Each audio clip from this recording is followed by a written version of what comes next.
मन का यादों वाला हिस्सा सबसे कम महत्वपूर्ण है। चित्त, जो चेतना से जुड़ा होता है, वो सबसे महत्वपूर्ण होता है। अगर आप चित्त को कोई आकार दे दें तो वो आकार हमेशा सच्चाई बनेगा, क्योंकि इसमें जीवन बनाने वाली शक्ति है, जिसे हम शब्दों की कमी की वजह से चेतना कह रहे हैं, वो जो जीवन का आधार है।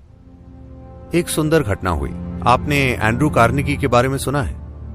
तो इन्होंने बहुत कम समय में बहुत पैसा कमा लिया। अमेरिकी सरकार को शक हुआ कि ये कुछ गलत कर रहे हैं, तो उन्होंने एक सेनेट पूछताछ कमेटी बनाई।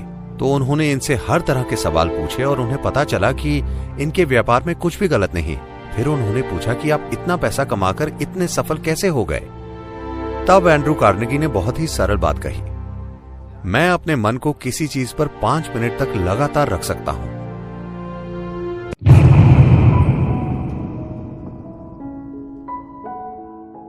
अगर आप मेरी बातों पर ध्यान नहीं देंगे तो क्या आपको पता चलेगा मैं क्या कह रहा हूं? नहीं, जीवन का हर पहलू इसी तरह है ना? अगर आप ध्यान नहीं देते तो आपको पता नहीं चलेगा कि आप क्या खा रहे हैं, कैसी सांस ले रहे हैं, क्या हो रहा है। बहुत से लोग फूलों की खुशबू पर ध्यान नहीं देते या कोई भी दूसरी चीज पर, वो पास से गुजर जाते हैं, पत्थर की तरह, या फिर कहें बैल की तरह, क्योंकि बैल महत्वपूर्ण होते हैं स्टॉक मार्केट में। तो ये विकास प्रक्रिया में पीछे जाना हुआ। अगर आप बैल या भालू की तरह चलें तो आप पीछे जा रहे हैं। आप विकसित होकर इंसान बने हैं, इसमें लाखों साल लगे हैं। अब आपको पीछे नहीं जाना चाहिए। इंसान होने का मतलब है, इंसान के बारे में अनूठी चीज ये है कि हम वही चीजें करते हैं जो जानवर करते हैं। बस यही है कि जो जानवर करते हैं हम भी वही करते हैं, लेकिन हम उसे जागरूक होकर कर सकते हैं। ये बहुत बड़ा फर्क है। और किसी चीज को जागरूकता से करना तब तक संभव नहीं होगा जब तक आप उन चीजों पर पर्याप्त ध्यान नहीं देते जो आप करते हैं या नहीं करते। विशेष रूप से वो चीजें जो आप नहीं करते, आपको उन पर पूरा ध्यान देना चाहिए, वरना वो आपके अंदर घुस जाएंगी। तो ये अटेंशन डेफिशिएंसी सिंड्रोम इसलिए हुआ है क्योंकि लोग जानकारियों को शिक्षा समझते हैं। फिलहाल हमारी पूरी शिक्षा व्यवस्था ही ऐसी है। आप पर जानकारी का ढेर डाल देना। आप जितनी ज्यादा जानकारी का ढेर लगाएंगे किसी दिमाग में, या कहें कि बचपन से जानकारी डाली जाए, तो उसकी ध्यान देने की रुचि उतनी ही कम हो जाएगी। क्योंकि कुछ भी जाने बिना जानकारी आपको एक झूठी भावना देती है कि आप सब जानते हैं। यह अब एक फैशन बन गया है। आज अगर आपको एक डिनर पार्टी में आमंत्रित किया गया है तो आप गूगल पर 100 करोड़ आकाशगंगाओं की जानकारी ढूंढते हैं। उन सभी को नंबर और नाम दे दिए गए हैं, ठीक है? वो 567 BZ, वो गैलेक्सी, उसके बारे में आपके पास कुछ जानकारी है। आप गूगल पर जाते हैं, 2 वाक्य उठाते हैं और पार्टी में जाते हैं। जो भी आपसे बात करता है, नमस्ते, आप कैसे हैं, आप कहते हैं, अरे क्या आप इस गैलेक्सी के बारे में जानते हैं जो करोड़ों प्रकाश वर्ष दूर है, जो BB ऐसा कुछ है? आप इस बारे में बात करते हैं और सभी को लगता है कि आप स्मार्ट हैं। There's a whole problem with the world right now. पूरी दुनिया के साथ फिलहाल यही समस्या है। हम सूचना को बुद्धि समझने की गलती कर रहे हैं।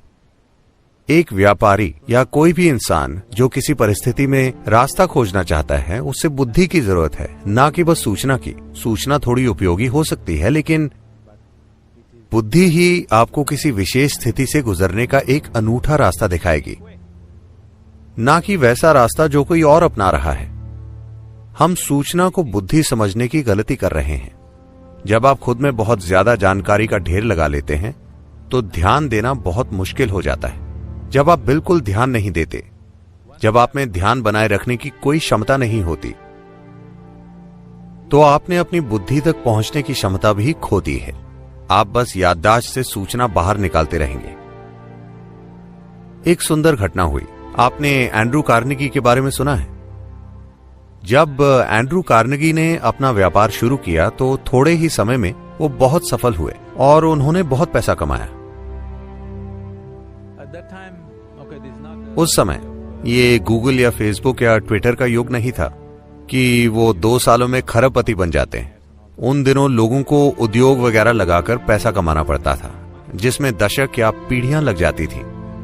तो इन्होंने बहुत कम समय में बहुत पैसा कमा लिया। लोगों को शक हुआ, अमेरिकी सरकार को शक हुआ कि ये कुछ गलत कर रहे हैं, तो उन्होंने एक सेनेट पूछताछ कमेटी बनाई।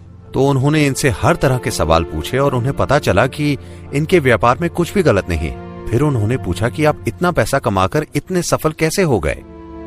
तब एंड्रू कार्नेगी ने बहुत ही सरल बात कही, मैं अपने मन को किसी चीज पर 5 मिनट तक लगातार रख सकता हूं। 5 मिनट। क्या आप में से कोई भी ऐसा कर सकता है? सभी सेनेटर सोचने लगे 5 मिनट में क्या मुश्किल है, और उन्होंने एक प्रयोग तैयार किया। उन्होंने अपना ध्यान टिकाने की कोशिश की। वो कुछ सेकंड तक भी नहीं टिका पाए। एक पल यहां, दूसरे पल वहां। ज्यादातर इंसानों की यही हालत है। तो फिर वो बोले, आपको अमेरिका नहीं चलाना चाहिए। तो इंसानी क्षमता चित्त नाम की एक चीज होती है। अंग्रेजी भाषा में सिर्फ माइंड होता है। ज्यादातर मन के यादों से जुड़े हिस्से को मन माना जाता है। योगिक सिस्टम में मन के 4 मुख्य पहलू हैं। मैं विस्तार से नहीं बताऊंगा, लेकिन मन का यादों वाला हिस्सा सबसे कम महत्वपूर्ण है। चित्त, जो चेतना से जुड़ा होता है, वो सबसे महत्वपूर्ण होता है। अगर आप चित्त को कोई आकार दे दें, तो वो आकार हमेशा सच्चाई बनेगा, क्योंकि इसमें जीवन बनाने वाली शक्ति है, जिसे हम शब्दों की कमी की वजह से चेतना कह रहे हैं। वो जो जीवन का आधार है।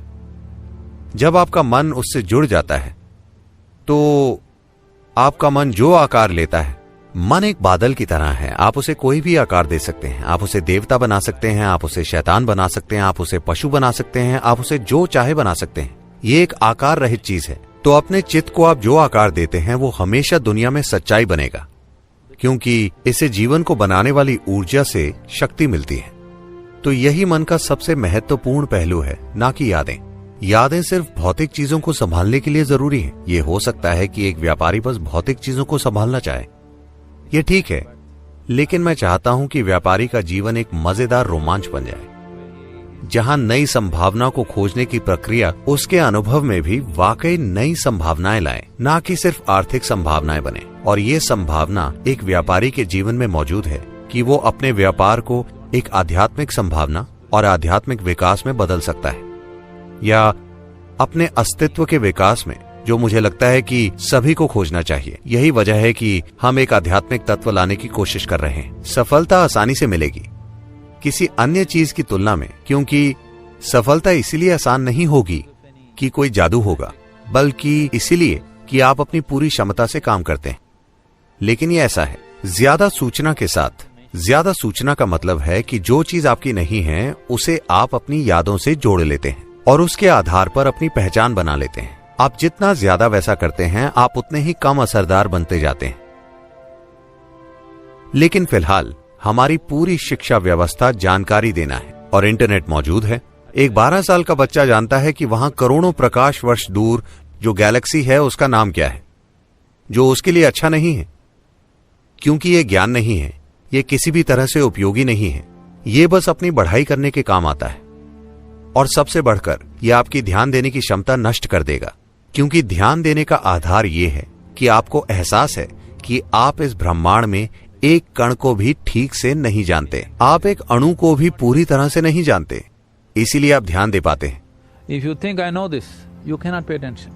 अगर आपको लगता है मुझे ये पता है, तो आप ध्यान नहीं दे सकते। जानकारी का घमंड ही आप में ध्यान देने की कमी पैदा करता है।